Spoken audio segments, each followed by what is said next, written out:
ప్రతిపాదన ఏదైతే ఉందో ఆ ప్రతిపాదనకు సంబంధించినటువంటి ఎంఓయు ఒకటి ఈరోజు ఢిల్లీలో జరిగింది.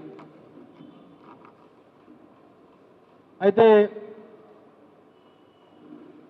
ఈ ఒప్పందం విశాఖపట్నం కేంద్రంగా 4-5 లొకేషన్స్లో దాదాపు $10 బిలియన్ అంటే సుమారు 87,000 కోట్ల రూపాయలతో ఈ రైడెన్ అనేటువంటి గూగుల్ అనుబంధ సంస్థ విశాఖపట్నంలో డాటా సెంటర్స్ ఏర్పాటు చేస్తూ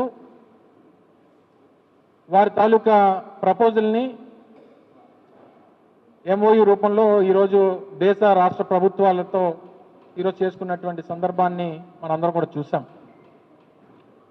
సహజంగా గూగుల్ లాంటి సంస్థ మన రాష్ట్రానికి వస్తుందని అన్నప్పుడు సహజంగా ఎవరన్నా దాన్ని స్వాగతిస్తాం. తద్వారా మనకి, మన ప్రాంతానికి, రాష్ట్రానికి, మన రాష్ట్రంలో ఉన్నటువంటి యువతకి ఓ పక్క ఉపాధి, ఓ పక్క రాష్ట్రానికి కూడా రెవెన్యూస్ జనరేట్ అవుతాయనేటువంటిది సహజంగా ఎవరన్నా సరే ఆశించేటువంటి క్రమం. అయితే తర్వాత వారి తాలూకా ఒప్పందం తర్వాత దేశ ప్రధాని గారు ట్వీట్ చేశారు, గూగుల్ CEO సుందర్ పిచాయ్ గారు ట్వీట్ చేశారు. వారితో పాటు అదానీ గారు కూడా వారితో కలిసి, ఈ సంస్థతో కలిసి ఈ ప్రాజెక్ట్ టేకప్ చేస్తున్నటువంటి క్రమంలో మాకు సంతోషంగా ఉంది అనేటువంటి విషయాన్ని కూడా అదానీ అధినేత అయినటువంటి గౌతమ్ అదానీ గారు కూడా ఒక ట్వీట్ చేయడం జరిగింది. సరే, ఆ విషయాలన్నిటికీ లోతుగా వెళ్ళే కంటే ముందు కొన్ని ప్రశ్నలు నిపుణుల దగ్గర నుంచి సేకరించినటువంటి సమాచారం, రాష్ట్రంలో యువతకు ఉన్నటువంటి అవగాహన మేరకు, ప్రతిపక్షంగా మాకున్నటువంటి కొన్ని అనుమానాలు, వీటన్నిటిని కూడా క్రోడీకరించి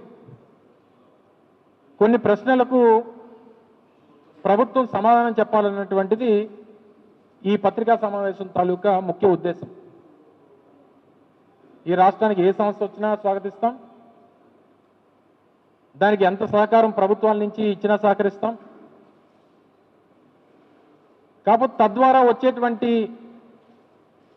ఉపయోగాల గురించి కూడా చర్చించుకోవాల్సినటువంటి అవసరం మీ మీద, మా మీద, ప్రజల దగ్గర కూడా దీని మీద చర్చ జరగడం కూడా చాలా అవసరం. సహజంగా ఒక ప్రభుత్వం ఒక సంస్థకి భూమి ఇచ్చి, వారికి కావాల్సినటువంటి ఇన్సెంటివ్స్ ఇచ్చి, వారికి అన్ని రకాలుగా కూడా సహకరించిన తర్వాత ప్రభుత్వంగా ఏం కోరుకోవాలి? 85,000 కోట్ల రూపాయలు పెట్టుబడులు ఈ రాష్ట్రంలో పెడుతున్నప్పుడు మన రాష్ట్రంలో ఉన్నటువంటి యువతకు కానీ సహజంగా ఉపాధి కల్పన ఎంత చేస్తారనేటువంటిది, మన రాష్ట్రంలో ఉన్నటువంటి యువత కాకపోయినా ఉపాధి ఎంత కల్పిస్తారనేటువంటిది ఒక ప్రధానమైనటువంటి ప్రశ్న. 2, తద్వారా వచ్చేటువంటి రెవెన్యూస్, ఈ రాష్ట్రానికి వచ్చేటువంటి రెవెన్యూస్ ఎంత అనేటువంటిది, ఇవి 2 ప్రధానమైనటువంటి పాయింట్లు ఏ ప్రభుత్వానికన్నా. అయితే మొన్న జరిగినటువంటి 10వ తారీఖు జరిగినటువంటి ఈ కేబినెట్ సమావేశంలో సహజంగా SIPC, SIPB, state investment promotion board అనేటువంటిది ముఖ్యమంత్రి గారి అధ్యక్షతన దాదాపు 8-9 మంది మంత్రులతో కూడినటువంటి ఈ బోర్డు మీటింగ్ జరుగుతుంది.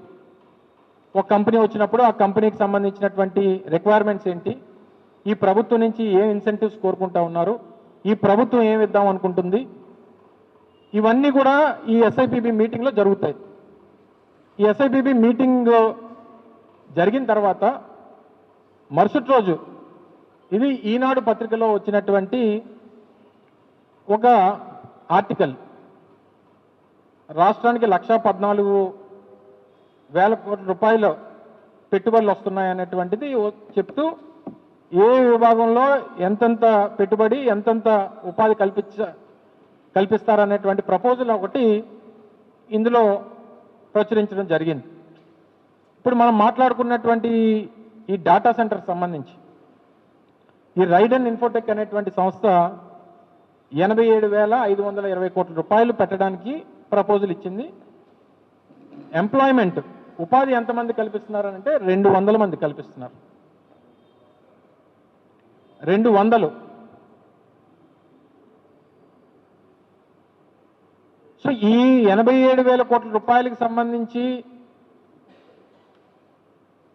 పెట్టుబడికి సంబంధించినటువంటి దాంట్లో మీరు ఈ రాష్ట్రంలో ఉన్నటువంటి యువతక లేకపోతే ఇంకోట అనేది సహజంగా ఎంఎన్సీస్ కాబట్టి మనం దానికి కన్ఫైన్ అవ్వలేం. ఈ రాష్ట్రంలో ఉన్నటువంటి యువతకి ఉపాధి కల్పించాలన్నటువంటి వాళ్ళకి ఆ రెస్ట్రిక్షన్స్ పెట్టేటువంటి అవకాశం మనకు లేదు కాబట్టి సహజంగా ఉపాధి అన్నా కనీసం డాటా సెంటర్స్. అందుకనే గతంలో మీ అందరికీ గుర్తుంది 2023లో అదానీ డాటా సెంటర్కి విశాఖపట్నంలో 132 ఎకరాలు 134 ఎకరాల సబ్జెక్టు కరెక్షన్స్ మేము ఎలకేట్ చేసినప్పుడు వాళ్ళు అందులో 200 మెగావాట్ డాటా సెంటర్ ఏర్పాటు చేస్తామని చెప్పి వారు కమిట్ అయినప్పుడు ఆ రోజు ముఖ్యమంత్రిగా జగన్మోహన్ రెడ్డి గారు సంబంధించినటువంటి శాఖ మంత్రిగా మేము అందరూ కలిసి కూర్చొని చర్చించుకున్నప్పుడు ఏం జరిగిందనంటే సహజంగా ఇక్కడ కాదు, సహజంగా ప్రపంచంలో ఎక్కడ డాటా సెంటర్స్ పెట్టినా అక్కడ ఉపాధి అనేటువంటిది కల్పన చాలా తక్కువ ఉంటుంది. మొన్ననే సిఫీకి సంబంధించినటువంటి సంస్థ కూడా ఒక డాటా సెంటర్ దానికి ఫౌండేషన్ వేశారు. ఆ రోజు సంస్థకు సంబంధించినటువంటి అధినేత కూడా చెప్పడం జరిగింది, ఇందులో ఉపాధి ఉండదు, డాటా సెంటర్స్ వల్ల ఉద్యోగ కల్పన అనేటువంటిది ఉండదు అనేటువంటి వారు కూడా చెప్పారు. మీ అందరితో కూడా మాట్లాడారు, వారి ఇంటర్వ్యూస్లో కూడా మనం చూసాం. సహజంగా ఇక్కడ కాదు, ప్రపంచంలో ఎక్కడ డాటా సెంటర్స్ ఏర్పాటైనా డాటా సెంటర్స్ వల్ల ఉపాధి అనేటువంటిది కల్పన జరగదు. అందులోని మీరు ఏం చేయలేం, మేము ఏం చేయలేం. అయితే ఆ రోజు మేము అదానికి డాటా సెంటర్స్ని ఏర్పాటు చేయాలని చెప్పి ప్రపోజ్ చేసి వాళ్ళని రిక్వెస్ట్ చేసుకున్నప్పుడు వాళ్ళకి ఏం కమిట్మెంట్ ఇచ్చామనంటే, మనం ఏం కమిట్మెంట్ తీసుకున్నామంటే మీరు 200 మెగావాట్ డాటా సెంటర్ ఏర్పాటుతో పాటు మీకు ఇచ్చినటువంటి ల్యాండ్ ఏదైతే కన్సెషన్ రేట్స్లో మేము ఇస్తున్నామో మీరు అక్కడ ఐటీ టవర్స్ కట్టి అక్కడ ఐటీ ఇకో సిస్టమ్ని డెవలప్ చేసి 25,000 మందికి ఉపాధి కల్పించేటువంటి బాధ్యత మీ సంస్థ తీసుకోవాలని చెప్పి కమిట్ చేసాం ఆ రోజు ప్రభుత్వంగా మేము. ఎందుకంటే మీకు ల్యాండ్ కన్సెషన్ రేట్లో ఇస్తున్నాం, అన్ని రకాలైనటువంటి ఫెసిలిటీస్ ఇన్సెంటివ్స్ అనేటువంటివి మీకు ఇస్తున్నాం, ప్రైమ్ ల్యాండ్ ఇస్తున్నాం, మీరు డేటా సెంటర్ ఏర్పాటు చేసుకునేటువంటి దానికి అన్ని రకాలైనటువంటి సహకారాలు అందిస్తాం. కానీ మీరు ఎంత అడ్వాంటేజెస్ ఈ రాష్ట్ర ప్రభుత్వం నుంచి మీరు పొందుతున్నప్పుడు ఎంత పెద్ద ఎత్తున ఉపాధి కల్పించేటువంటి దానికి మీరు కూడా ప్రమోట్ చేయాలి, మీరు కూడా ఐటీ టవర్స్ కట్టాలి, మీరు కూడా కన్వెన్షన్స్ కట్టాలి, మీరు కూడా హోటల్స్ కట్టాలి, అక్కడ ఒక ఐటీ పార్క్ లాంటిది డెవలప్ చేయాలని చెప్పి వాళ్ళ దగ్గర కమిట్మెంట్ తీసుకున్నాం. ఎందుకు? డేటా సెంటర్ వల్ల ఉపాధి రాదు కాబట్టి.